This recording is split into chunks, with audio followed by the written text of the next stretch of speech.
Assalamualaikum warahmatullahi wabarakatuh. Halo anak-anak, bagaimana kabarnya? Semoga semuanya sehat walafiat ya.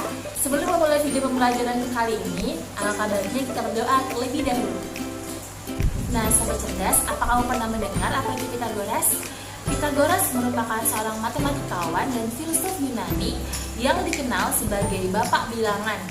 Salah satu peninggalannya yang bersejarah tentu saja teorema Pitagoras sesuai dengan namanya. Simak penjelasan berikut ini yuk. Nah, untuk kali ini kita akan mempelajari materi mengenai Pitagoras. Tujuan dari mempelajari materi ini adalah yaitu siswa dapat memahami pengertian dari teorema Pitagoras. Yang kedua, siswa dapat memahami manfaat dan karakteristik dari teorema Pitagoras. Kemudian yang terakhir, siswa dapat mengetahui rumus-rumus yang dapat dipakai dalam menyelesaikan soal dengan teorema Pitagoras. Sebelum kamu mengetahui bagaimana cara menghitung menggunakan teorema Pitagoras, tentu saja kita harus tahu apa itu Pitagoras. Teorema Pitagoras merupakan sebuah aturan matematika yang bisa dipakai dalam menentukan panjang salah satu sisi dari suatu segitiga siku-siku.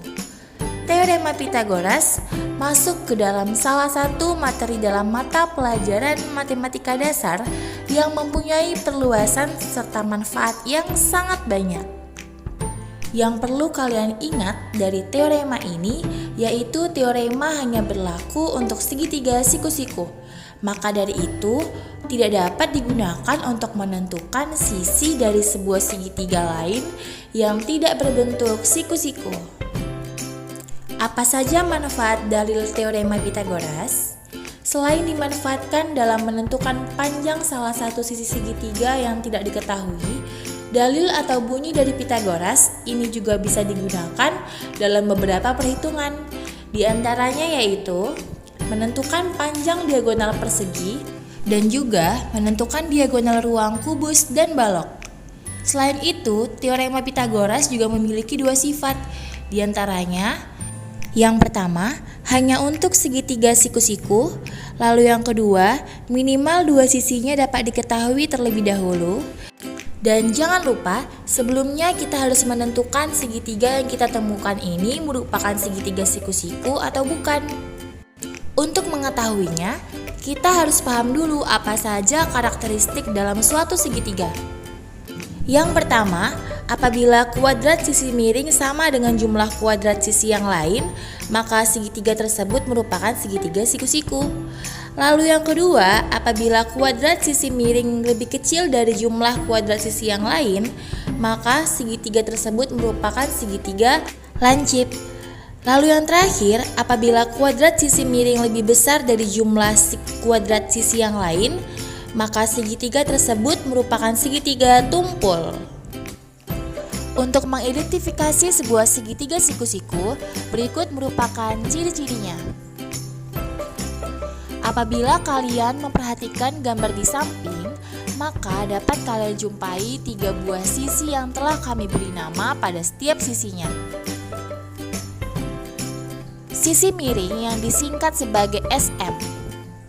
Nah, jadi kan kita lihat pada segitiga di samping itu ada segitiga siku-siku di mana dia sisinya berwarna hitam dan luasnya berwarna merah. Nah, sisi miring yang disingkat sebagai SM, inilah sisi miringnya. Lalu sisi alas disingkat sebagai SA, serta sisi tegak yang disingkat sebagai ST. Ini merupakan sisi tegaknya. Kenapa kita beri nama sisi segitiga? Itu agar mudah diingat. Nah, dalam gambar di samping bisa kita jumpai jika sisi miring berada tepat di depan siku-siku dari sebuah segitiga tersebut. Siku-siku pada umumnya digambarkan dengan sebuah kotak kecil di dalamnya, seperti gambar di samping yang ditunjukkan dengan panah berwarna hitam. Nah, jadi pada segitiga merah ini kan, itu di dalamnya ada sebuah segi empat kecil yang merupakan pertanda bahwa sudut tersebut merupakan sudut siku-siku. Ya, yang di depannya itu merupakan sisi miring. Sisi miring itu selalu dan pasti langsung berhadapan dengan sudut dari segitiga tersebut. Nah, sisi miring tersebut berhadapan langsung dengan sudut siku-siku dari segitiga di samping. Untuk sisi alas dan juga sisi tegaknya sebenarnya kalian tidak terlalu bermasalah jika kalian keliru dalam mengidentifikasinya. Maksudnya, kalau misalnya kalian menganggap di sini adalah sisi alas dan di sini adalah sisi tegak, itu tidak masalah dan tidak terlalu berpengaruh. Karena sama saja. Yang penting sisi miring merupakan sisi yang ada di depan sudut segitiga. Lalu, kenapa sih kita itu butuh untuk memperhatikan dan memahami bentuk sebuah segitiga siku-siku? Karena agar kita itu bisa menjumpai segitiga siku-sikunya itu dibalik atau diganti atau diputar. Nah, namanya kan kalian tidak akan mengalami kesulitan. Seperti contoh pada gambar di sebelah ini kan sudut segitiga siku-sikunya kan telah kita putar menjadi sudutnya itu di atas, pojok kanan atas. Nah, kalau kita sudah tahu nama-nama sisinya itu bakal mempermudah kita menentukannya. Seperti segitiga ini dinamakan segitiga PQR. Itulah kenapa kita itu butuh untuk memahami sekaligus mengidentifikasi suatu segitiga siku-siku. Sebagai contoh, perhatikan gambar yang tadi ini, yang segitiga merah ini. Selanjutnya, walaupun segitiga siku-siku itu merupakan sudah kita balik atau kita putar, itu kita bisa mengidentifikasi mana sisi miringnya, mana sisi alasnya, dan mana sisi tegaknya. Seperti gambar di samping ini kan, sisi miringnya itu adalah sisi R, lalu sisi alasnya yaitu sisi P, dan sisi tegaknya yaitu sisi Q. Selanjutnya, yang juga menjadi permasalahan yang paling banyak menyesatkan orang dalam menyelesaikan soal Pitagoras, yaitu kesalahan dalam menghafal rumus-rumus dari teorema Pitagoras. Nah, untuk penjelasan lebih lengkapnya, kita simak pembahasan berikut ini. Rumus teorema Pitagoras. Rumus teorema Pitagoras merupakan rumus yang diperoleh dari materi teorema Pitagoras. Teorema Pitagoras sendiri merupakan teorema yang telah disebutkan yang menerangkan tentang hubungan antara sisi-sisi yang ada dalam sebuah segitiga siku-siku. Jadi, dia itu akan menerangkan hubungan antara sisi alas, antara sisi miring, antara sisi tegak. Nah, itu akan diterangkan dalam teorema Pitagoras ini. Lalu, teorema ini yang pertama kali dikemukakan oleh seorang matematikawan yang berasal dari Yunani yang bernama Pitagoras.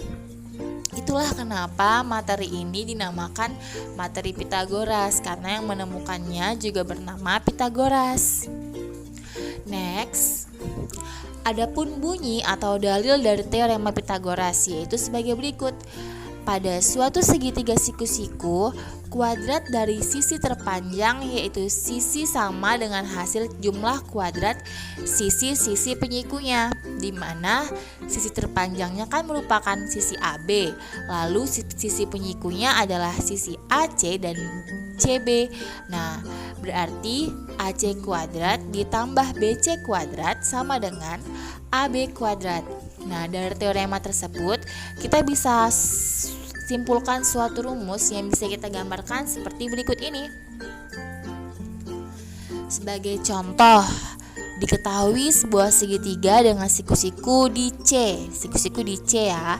Apabila panjang sisi miring yaitu sisi C-nya itu serta panjang sisi-sisi penyikunya selain sisi miring itu adalah A dan B, maka teorema Pitagoras di atas bisa kita rumuskan seperti berikut ini. Rumus Pitagorasnya yaitu C kuadrat sama dengan A kuadrat ditambah B kuadrat. Kenapa? Karena kan C kuadrat ini merupakan sisi miring yang merupakan penjumlahan dari sisi penyiku. Sisi penyikunya merupakan A dan B. A-nya dikuadratkan lalu B juga dikuadratkan. Jadi C kuadrat sama dengan A kuadrat tambah B kuadrat. Dengan keterangan C itu merupakan sisi miring, A itu merupakan tinggi, B merupakan alas. Lalu untuk rumus teorema Pitagoras itu pada umumnya dipakai dalam mencari panjang sisi-sisi pada sisi-sisi miring di segitiga siku-siku seperti berikut ini.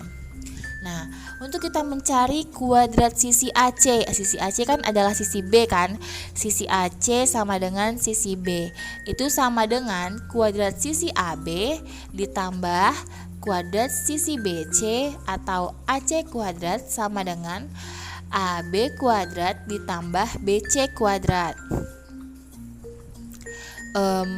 Lalu di sini maksudnya adalah AB kuadrat sama dengan AC kuadrat ditambah BC kuadrat. Nah, itu ada kesalahan teknis ya.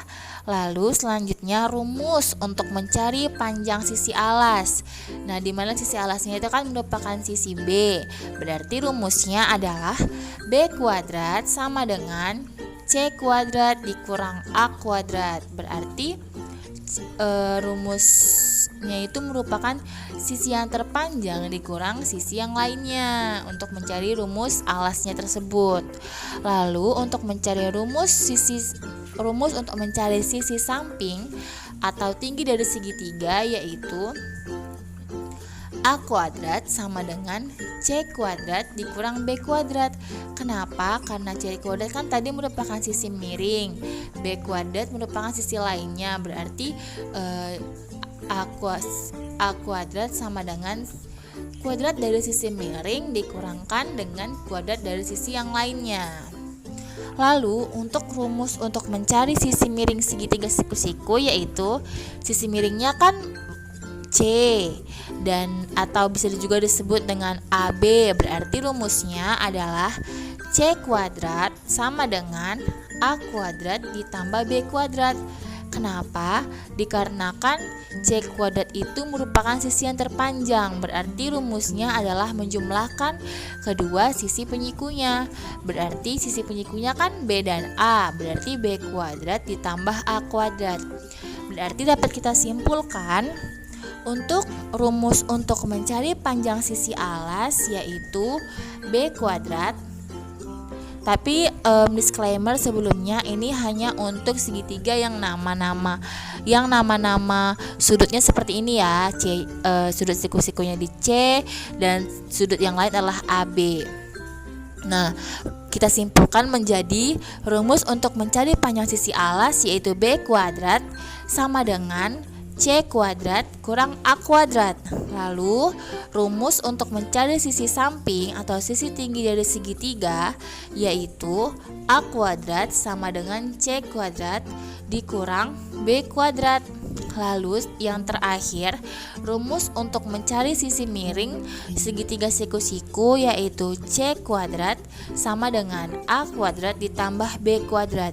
Jadi yang paling penting kita hafalkan di sini adalah kita harus mengetahui saja mana dulu segitiga siku-sikunya. Nah, dari segitiga ini kan ada sudut A, B, C. Sudut siku-sikunya berarti adalah C yang berarti sisi miringnya adalah sisi yang AB. Berarti sisi yang lain ini merupakan sisi penyiku. Nah, itu saja yang bisa saya sampaikan pada materi video pembelajaran pada kali ini. Next. Baik, kita sudahi pembelajaran kita pada pagi hari ini. Ibu harap anak-anak ibu bisa memahami materi ini dengan sangat baik. Minggu depan kita akan review kembali materi ini dan jangan lupa untuk tugas yang barusan ibu sampaikan dikerjakan di rumah dan dikumpulkan di platform yang sudah disediakan.